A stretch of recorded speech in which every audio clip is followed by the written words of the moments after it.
Welcome. In this video, we'll be discussing how to solve linear equations with multiple steps. So this represents my general strategy for solving linear equations, and if you saw some of my other videos regarding solving equations with multiple steps, this list should look familiar. It's the same list. So let's take a look at number one and see if we can use the steps in order to successfully solve it.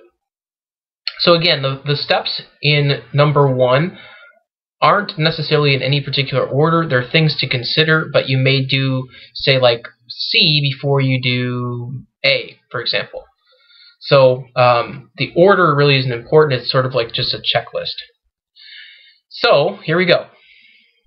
First step is I want to clean up each side, and the first step that I have there is to distribute to remove parentheses. So notice that in this problem I do have parentheses for looking at number one. So I want to use the distributive property in order to remove those parentheses. So if we do that, we're left with 3x minus 28. Left side will stay the same. And on the right side, if I distribute, I'll have 8x minus 8. Okay, so we're done with step one. Step two is to clear fractions, but we don't have any fractions. Step three is to combine like terms on each side. Well, if I look at the left side, there are no like terms to combine. Right side, same story.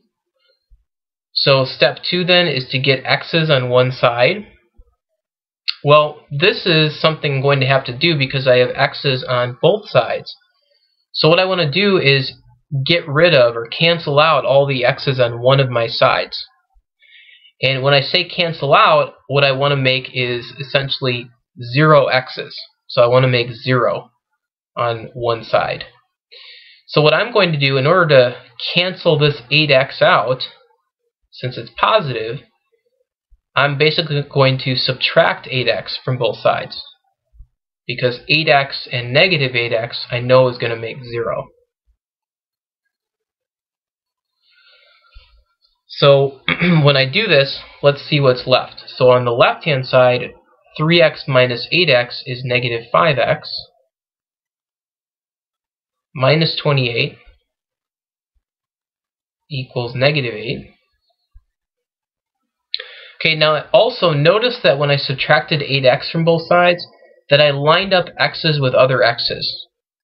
Okay, it's really helpful if you line up your like terms so that it's much easier to perform the subtraction or addition.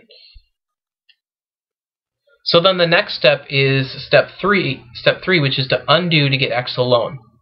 So if I want to get x alone now, I have to undo this subtraction by 28, and then I have to undo the multiplication by negative 5. So I undo in the reverse order of operations.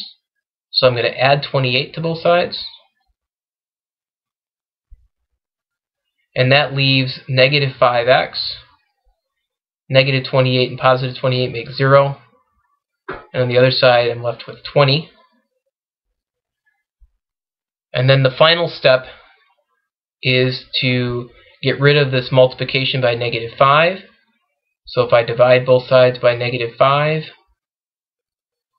I'm left with x equals negative 4. Okay, let's try one more of those. So number two, again, my first step, looking at my steps up here, are to clean up each side, so I'm going to distribute first. So I'll have negative 7x plus 9 equals negative 5x plus 25. There are no fractions. There are no like terms on each side to combine. So I want to get all my x's on one side. So in this case, if I want to get rid of negative 5x, if I want to eliminate that term completely and make 0, I'm going to add its opposite to both sides, which gives me negative 2x plus 9 equals positive 25. And then I want to undo to get x alone, so I'm going to minus 9 from both sides, which leaves negative 2x equals positive 16, because the 9 and negative 9 cancel. Last step, divide by negative 2, which gives x equals negative 8.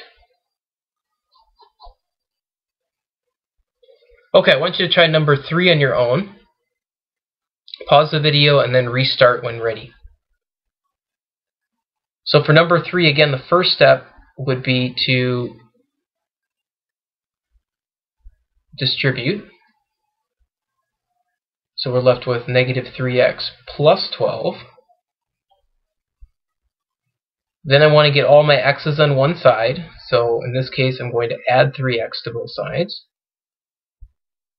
which gives 11x plus 45 equals positive 12.